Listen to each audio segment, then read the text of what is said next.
Mwanzo tulikuwa tunafuga kienyeji bila mafanikio.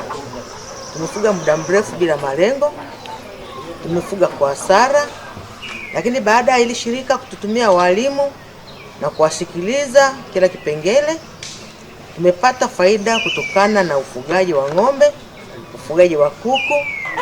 Kwa kweli tulikuwa chini, kwa sasa hivi tuko katika ngazi nyingine.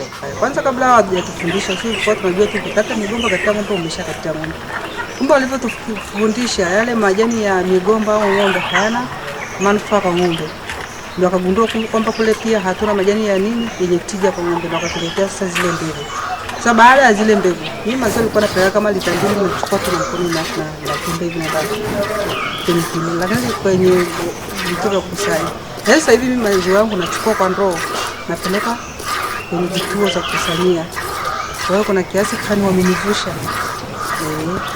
Kwanza tumepewa elimu ya uundaji wa vikundi. Tumejiunga vikundi, tukasajili kwao, tukatembelea pia kutoa elimu mara kwa mara, na hasa kwenye kilimo cha migomba, kwa sababu Rombo ni wakulima sana wa ndizi. Wakatushirikisha, tukashirikiana pamoja na Maua Mazuri, mkono kwa mkono wametuunganisha na Maua Mazuri. Baada ya kutuunganisha nao, tukapata elimu ya uoteshaji wa migomba, uchimbaji wa mashimo na mpaka uchanganyaji wa mbolea. Tukachanganya mbolea, kuotesha migomba. Faida tuliyopata kwenye migomba, uzalishaji, tumeweza kuzalisha ndizi kwa wingi kuliko kule tulikotoka. Nipende kuwapongeza kwa juhudi zao za kuunga mkono juhudi za serikali katika kuwezesha wananchi kiuchumi. Ushirikiano huu ni ishara ya kuthamini mchango wa serikali katika kusaidia wajasiriamali kukuza kipato chao, kuboresha maisha yao na kutengeneza ajira kwa wananchi wetu wa mkoa wa Kilimanjaro.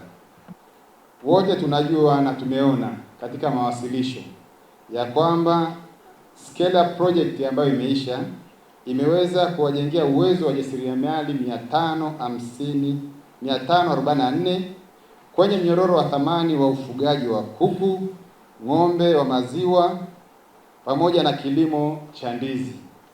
Haya ni mafanikio makubwa sana. Tunafunga mradi wetu ambao ulikuwa unaitwa Healthy 3 Project, na tunafungua mradi mpya ambao ni yote hii ni acceleration project, ambao mradi mpya unaitwa Healthy Boss au Business Owners Scaling for Success.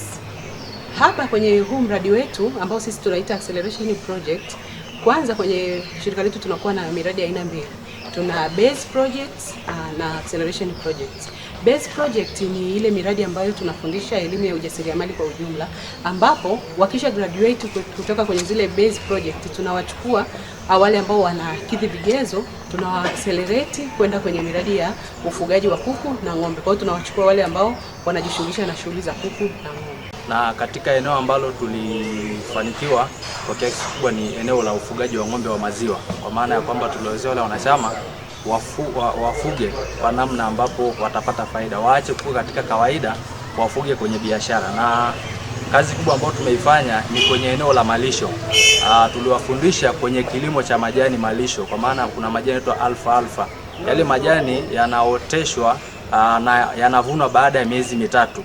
Kwa hivyo ukomo wake wa kuvuna ni baada ya miaka 2. Kwa hiyo mwanachama akiotesha yale majani ndani ya eka moja, maana yake atavuna majani kila baada ya miezi mitatu, anavuna yale majani, na yale majani yana kiwango kikubwa cha protini, kwa maana ya kwamba mtu anayefuga ng'ombe itasaidia kuongeza uzalishaji wa maziwa, lakini kwenye kukuza wale ndama ambao yule memba anayo, yamewasaidia kukuza ndama kwa kiasi kikubwa.